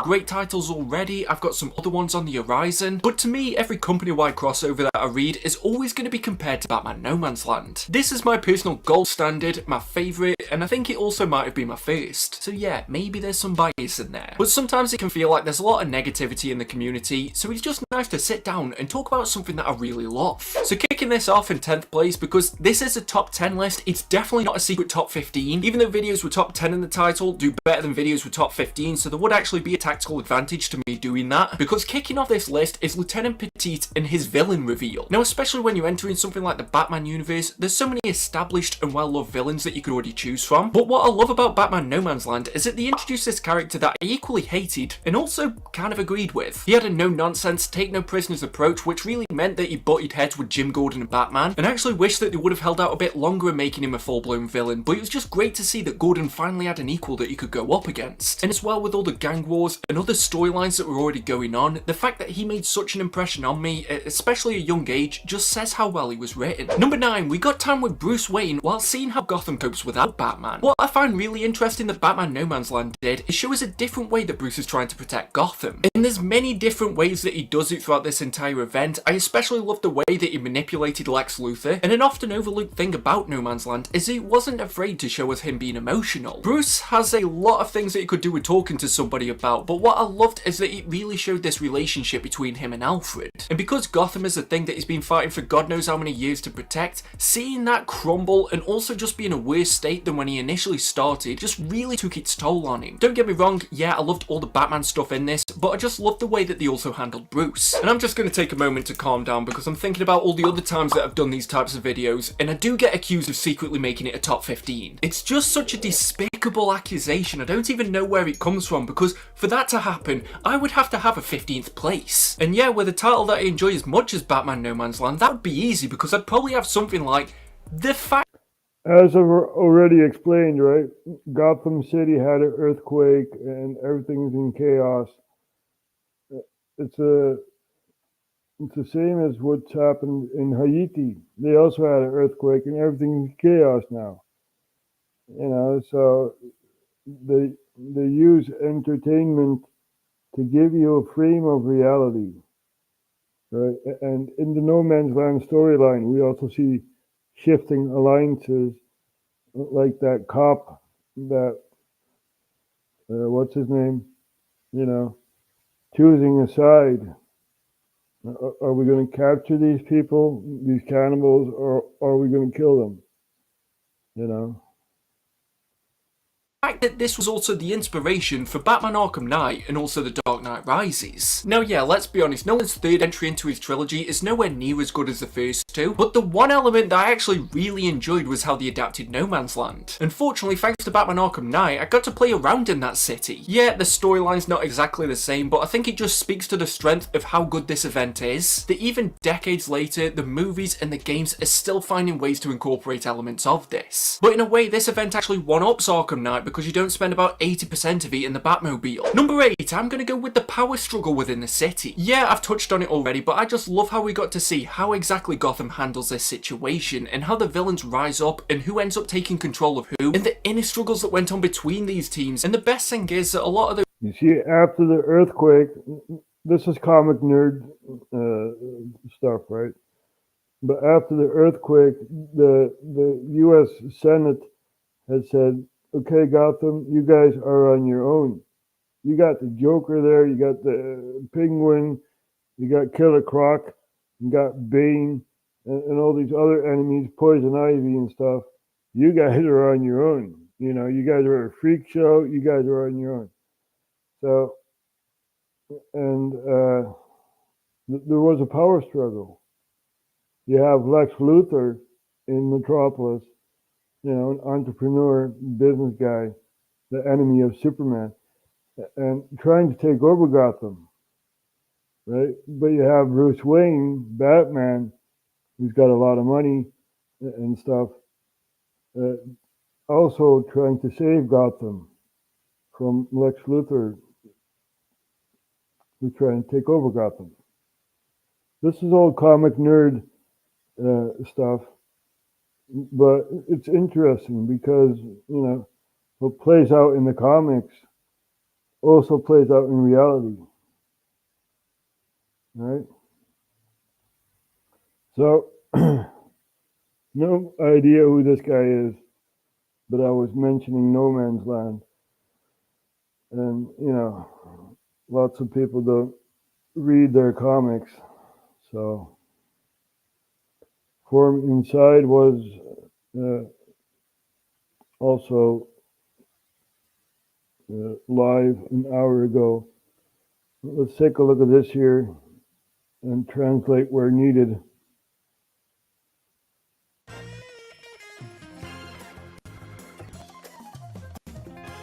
I don't even need to know what this is about, but they're going to mention the shot, the needle. Oh, you have to take the needle to, you know, to be free because government says so. I work in the government. Yeah. I don't need to take a needle. No. You, who voted for me, you need to take the shot. You need to take the needle. And you know, you get this warning, WHO, the World Health Organization.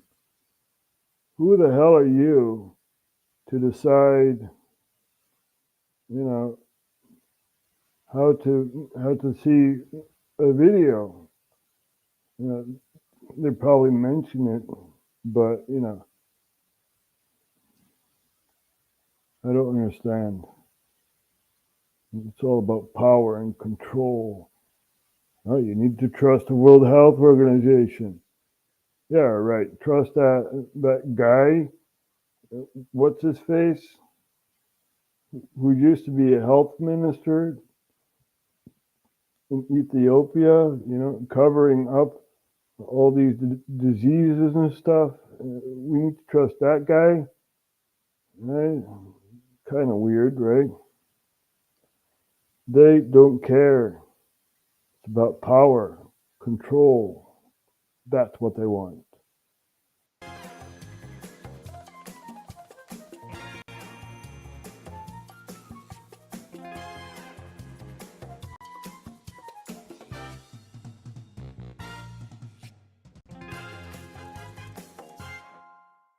Welkom bij Forum Insight. Het is weer zover. We mogen weer. Het is een hele mooie tafel. Ik heb Ralf Dekker aan de kant en naast hem Tom Zwitser, bekend van de Blauwe Tijger. Ik ben eigenlijk vaker bij jou in de studio geweest volgens mij dan jij bij ons. Ontzettend leuk dat je er bent. Je bent uitgever. Je bent ook handelaar in sigarenparaphernalia. Dus sigarenknippers, allerlei prachtige dingen. Je hebt een enorm gevoel voor stijl. Je hebt een nieuw bedrijf opgericht, dat heet Parelmoer. Ja. Waarmee je krokodillen leren tassen uit Italië importeert. Meest gekke Daar gaan we dingen. het allemaal over hebben. Maar we gaan het natuurlijk ook hebben over het etentje dat wij gisteren hebben gehad. Dus vandaag is het vrijdag nu we dit opnemen. Morgen is het partijcongres. Dus tegen de tijd dat we dit uitzenden, dan kijken we allemaal terug op een fantastisch congres. Maar nu kijken wij terug op een hele leuke avond gisteren. We hebben samen gegeten met Candice en haar man George. En je moet... So this guy is an entrepreneur, right? He has Blue Tiger Studios, which is kind of an alternative media kind of thing, you know, but he is, being tracked and traced by our government and stuff like that. And, lots going on with this guy. So, yeah. He's also in the battle for freedom. Je moet maar van alles vertellen wat je van die avond vond. Tegenover jou zit Im Albiati. Im, jij bent voorzitter. They also had a convention in Amsterdam where Candace Owens was guest. Van de JFVD, de jongerenbeweging van Forum voor Democratie. En je hebt daarover het nodige te vertellen, want er komt een waanzinnig zomerkamp aan. Maar ook ben je crypto-investeerder en zeer succesvol. So this is a camp leader of the youth of the FVD party, right? They go out camping and stuff like that, and learn how to make knots and how to make your tent and stuff. Succesvol daarin. En we gaan het hebben over de vrijheid van meningsuiting, want die staat in heel Europa onder druk. Zeker. Pepijn, jij zit naast Iem, Pepijn van Houwelingen, natuurlijk bekend als Kamerlid. Je hebt weer een aantal leuke confrontaties gehad in de Tweede Kamer afgelopen week. Daar gaan we het over hebben. Ik wil het met jullie hebben over Oekraïne. Ik wil het met jullie hebben over de vaccinaties. Want er wordt een enorme campagne nu weer opgevoerd. We gaan het natuurlijk ook hebben over een aantal andere dingen die spontaan ter tafel komen. Eén ding wat mij opviel was een filmpje van Willem-Alexander. Dat ga ik zo meteen laten zien, dat is hilarisch. Maar we doen dat alles traditiegetrouw, Ralf, met een glaasje wijn. Ik ga niet wachten, man. Ja joh, het is echt eindelijk Tom. Nou, ik heb... So Rolf is this guy here, this old geezer. He used to be a banker, and he's basically, on his pension, but he said, nope, I'm going into politics. And after the elections, the party had shrunk, right? They used to have like, I believe 15 or 16 seats, and it shrunk, and they have like 3 seats. So this guy is still in the running. You have the European Parliament elections, June 6th, and he is a candidate for the FVD party. Now, I'm not a fan of the FVD party, even though I do show it, but, these people are reasonable. And they talk about issues, right? Such as the king visiting Ukraine.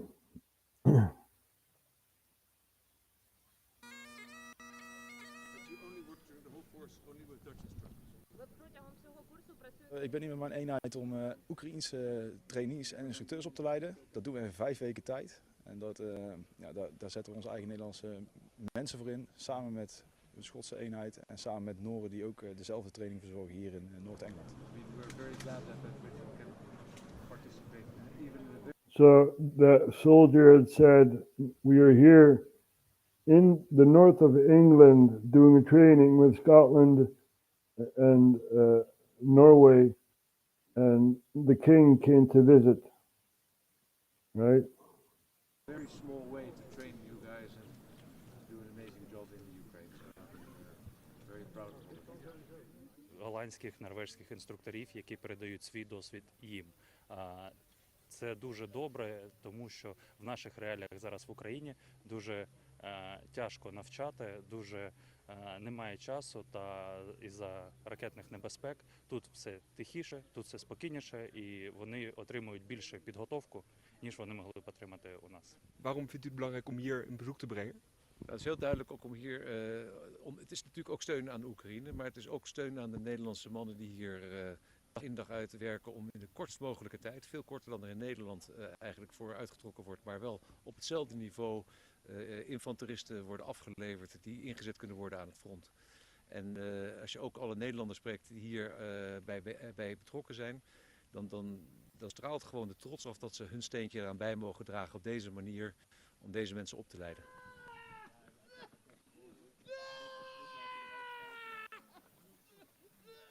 Je weet dat een deel van de Oekraïners die je hier opleidt, dat die naar het front gestuurd wordt. Hoe is dat? Nou, dat geeft echt de extra drive om juist hier, in die 5 weken die we hebben, het onderste uit de kant te halen. So they have 5 weeks to train Ukrainians and then send them to Ukraine.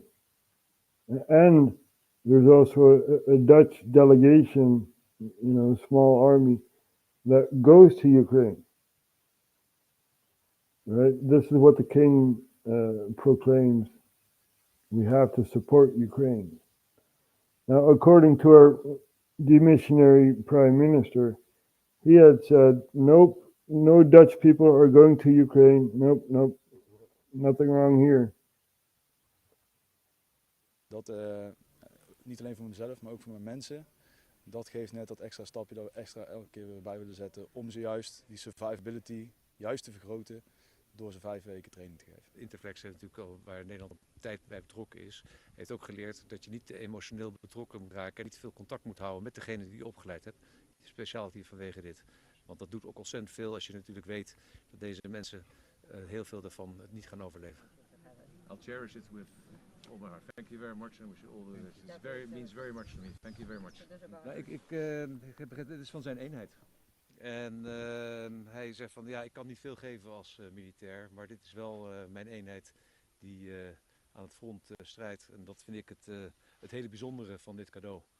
Het is een kleinoot, zeg maar met een hele grote emotionele lading. Waar ik vind het heel bijzonder dat ik die heb gekregen van hem. Speciaal van iemand die natuurlijk ook al die ervaring aan het front heeft. Krijgen ze nou een training van 5 weken? Om vervolgens 5 minuten te overleven in de Donbass. De basistraining in Nederland is al een jaar en dan ben je nog nergens specialist in voor het Nederlandse leger. Dan word je een jaar getraind. Volgens mij is de AMO 25 weken of zo. Ja, maar dan ben je nog nergens. Je bent nog niet tankcommandant of chauffeur of je bent nog niks. Dat is echt een basis. So he's like 5 weeks of training, really? And then send them to the front line? Really? Yep, this is what's happening. So are we paying attention? Well, I am. And we'll keep on doing this, right? Just giving the frame of reality, not the frame of consensus, the frame of reality. And we do not choose any sides. Everyone is a human being, whether you're from Israel, Gaza, Egypt, Jordan, Syria, Iraq, Iran, Pakistan, Afghanistan. We're all human beings, Get along with each other. Grow up. War is not the answer. We do not want war, right? So, we have found another video. We're going to close off. we found another video, a very entertaining one, and I hope that we've learned something here. Let's see. Here we go. I was talking about January 6th, and you had Kamala Harris basically stating about Pearl Harbor, 9/11, and January 6th. That was so bad. You know, it's compared to these tragedies. You know, it is a tragedy what happened over there because the elections were stolen. So we're going to take a look at this year. Fellow Americans, good morning. Certain dates echo throughout history. The January 6th insurrection. January 6th attack on the United States Capitol. The January 6th Capitol insurrection. January 6th. January 6th. January the 6th. January 6th. Including dates that instantly remind all who have lived through them where they were and what they were doing when our democracy came under assault. These clear acts of sedition and violence and terrorism. A violent terrorist attack on the Capitol. Such an attack on our democracy. Violent attack to overthrow an election. The worst attacks in American history. If I can't have it my way, I'll burn the whole country down. Dates that occupy not only a place on our calendars, but a place in our collective memory. December 7th, 1941. September 11th, 2001. And January 6th, 2021. Newsflash, nobody gives a fuck about it. We all admit that shit was pretty dumb, but that's about it. When we saw the news, we were shocked and we were kind of tense. Like, damn. Then we forgot about it by the 10th. Nobody's walking around stressing over Gen 6. It happened and that was it. We haven't gave a damn since. It's all good when riots are kept in the hood, but now you're freaking out because this was in the neck of your woods. Now it's a big deal. Now it's real. Now it's important to us. Not back then in 2020 when stores were boarded up. Not back then when goods were looted and folks were brutalized. Not then, but right now, because it happened to the suit and ties. That shit's way above my head. We were fucking shit up all year with demonstrations that left dozens dead. But people like Nancy didn't flinch. In fact, they loved it then. People will do what they do. Bitch, ain't that what you said? Yep. There's literally compilation videos of you and all your colleagues inciting this kind of crap. So it's very fascinating to watch you swallow your words. You put your own foot in your mouth and now you're forced to dial it back. It's fine when you encourage it in my town, in his town, in her town. When the whole fucking city's being burnt down, you smile as you give the green light for mobs to rob shit. But as soon as it comes close to you, then it's a problem. Got it. I don't condone what happened on that day, especially the officers that were assaulted. I would never dare. But as for all the politicians that were there, you fuck us over all the time, so don't expect us to care. I care more about the store owner that's in front of his shop just for trying to protect his place of business. He would probably help me if he saw me on the ground dying. Y'all wouldn't do a damn thing. Shit, you'd probably say good riddance. You walked right over me like I was you were trying to save your mother's back like a 5-year-old kid. If you did acknowledge me, you probably nudge my body and go, aw, little fucker must have died of COVID. You know it's true. Stop bluffing. They do absolutely nothing that is trusting. Kamala, for you to compare this to Pearl Harbor and 9/11 is disrespectful and fucking disgusting. That's the most self-centered thing that I've ever seen. Compared to those events, it's not even worth remembering. No one that I know is even still paying attention to it. We'd all forget the shit in like a month if nobody mentioned it. Yep. And you know it too. You're gonna milk this thing and squeeze it till it's bone dry and it won't drip any juice. While your stupid committee's wasting money convicting people from a year ago while CNN runs continuous loops. Yep. We would rather hear you address a million other issues. We don't want to listen to you cry. Get a fucking tissue.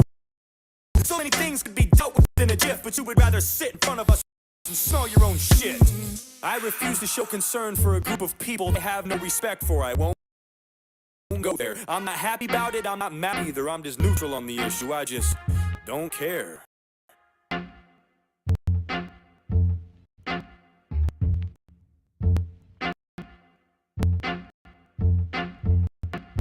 Yeah, I'm back.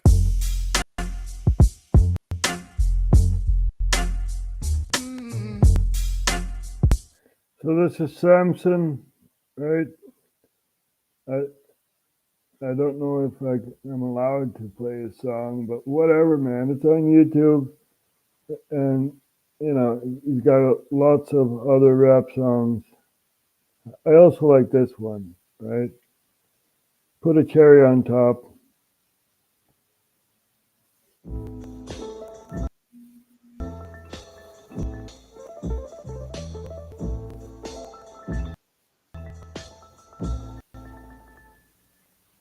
I'm hurting. I can feel my money draining. They take everything I make and you wonder why I'm complaining. I break my neck, took money that they just come and take it from me. My wages ain't that great in the first place. I should be paying you nothing. But they keep on coming and they keep on taking. These motherfuckers go ham on me every time I bring them the bacon. And I wonder what it's for. Ukraine, great funding a war. Have we spent enough yet? Should I guess not? Look, here they come for some more. Fuck me, I'm sore. Sucks being poor. You had the same job for the last 6 years, wasn't struggling before. Back when Trump was in office, fuck all the junk that they called him. I never saw any of the shit that people always said he was in the comments. All of it was nonsense, I ain't even trying to ride him either. I'm just saying you gotta admit that shit was fine when he was the leader. It was fine when he was in charge. I never saw bills as high as they are. I never got chills just literally thinking about filling up my car. It shouldn't be that way. I don't care about Russia or Ukraine, but I do care about my own country. Is that insane? I care a lot about all the tons of money that we're paying, because it's mine, not yours, and I'm the one that feels the pain. I get taxed on my fucking ass for every dime I make. It'd be fine if they would spend my money wisely, but no way. It'd be great if they would take it and pay for important shit that benefited you and me, and not just wage wars with it. And where the fuck are all the liberals? I thought you stood against this shit. I thought the war machine was your enemy. Now you're friends with it? Now you wanna go to war? Now you wanna fight? Now you wanna pick sides in a feud where everyone is white? Now you wanna get involved and go and blow a person up? I'm just saying, I'm surprised this altercation ain't diverse enough. No one deserves this stuff. I just don't believe the tears you weep. Countries where brown people get bombed every day. I don't hear a peep, you fucking hypocrites. Thought the race thing was your shtick. I thought as long as white people were involved, you don't give a shit. Those are your words, not mine. I'm just wondering why. Why do we have endless money for them and none for Hawaii? Why is it every time Zelensky needs a loan from someone, we're the only ones that get it to him like we owe him something? We got issues of our own here at home that no one's discussing, and they keep growing cause no one in power is gonna do nothing. We're stuck. How the fuck we gonna help somebody else when we can't even reach inside our own pockets to help ourselves? We could allocate that money to our own people in different ways, to clothe and feed and bathe and let them know it'll be okay. We could definitely do that. Don't tell me it's not that simple. People overcomplicate this and make it some fucking riddle like, can't just feed everyone, are you insane? You know how much that costs? Way less than we've sent to Ukraine, I know that for sure. You don't have to be a mathematician or a foreign relations expert to figure out that division. You don't have to draw a graph to see it would cost a fraction to solve half of the problems we have and stop them from happening. I'm just saying, what kind of fucking world we living in? So many billions we've given them. When's Europe chipping in? When we gonna start splitting and stirring up the dividends and begin telling other nations it's your turn to lend a hand? Listen, I don't think Ukraine deserves any of this, but I also don't think Zelensky is as great as they said he is. I don't believe the media when they blurt shit on their shows. You'd have to be naive to think this dude's as pure as driven snow. No one is, especially when you run a nation, dog. Your morals are compromised the minute that you take the job. So I don't trust Zelensky, Putin, Biden, or anyone. I don't think any of them give a fuck about all us little ones. All the people of Russia, all the people of Ukraine, most of the people of the USA probably feel the same. We don't want this shit, it's only the elites that do. They line their pockets, they profit from this, but not from me and you. Quite the contrary, in fact, we pay for it with our lives and money. They take chunks of everything we make, and soldiers die for nothing, so they can gain some more power and keep their banks fat, and all we get is table scraps. Fuck yeah, it makes me mad. Fuck yeah, I get upset. We're constantly ignored. Why the fuck I gotta pay for this? I don't want this war. How the Pentagon have $6 billion unaccounted for, but when I do my taxes, I'm afraid to be $1 short. I'm afraid I'll go to jail. I'm afraid I'll do some time if I don't pay you back the money that you wasted. That was mine. I can't keep quiet anymore. It's impossible to shut up. I'm sick and tired of being responsible for all your fuck-ups. But the question is, what are we gonna do about it? There's never a plan of action. All we seem to do is shout it, and I'm guilty of it too. Always bitching and complaining, never walking, always talking, always lipping off and saying I'ma do shit, but I don't. And to be honest with you, that's the reason I don't make a lot of songs. That's the truth. I'm sick of bumping my gums. I'm tired of flapping my jibs. Something needs to be done, and I don't know if rapping is it. We need a real solution, but we need to get together first, because unless we're all in this as a whole, it'll never work. However, what do I know? I'm just a moron with a pen, but there's power in numbers, and there's more of us than them. The table is tilted, folks. The game is rigged, and nobody seems to notice. Nobody seems to care. Good, honest, hard-working people, white collar, blue collar, doesn't matter what color shirt you have on, continue to elect these rich cocksuckers who don't give a fuck about them. They don't give a fuck about you. They don't give a fuck about you. They don't care about you at all, at all, at all. I care, right? I do care.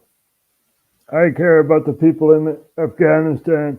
I care about the people in Pakistan. I care about the people in Iran, Iraq, Syria. Doesn't matter where you're from. I care. It's my planet. I do not want war. Right? The war is from within. You know, if you look at skin color, oh, that person has another skin color. Who cares? You know, it's also a human being, right?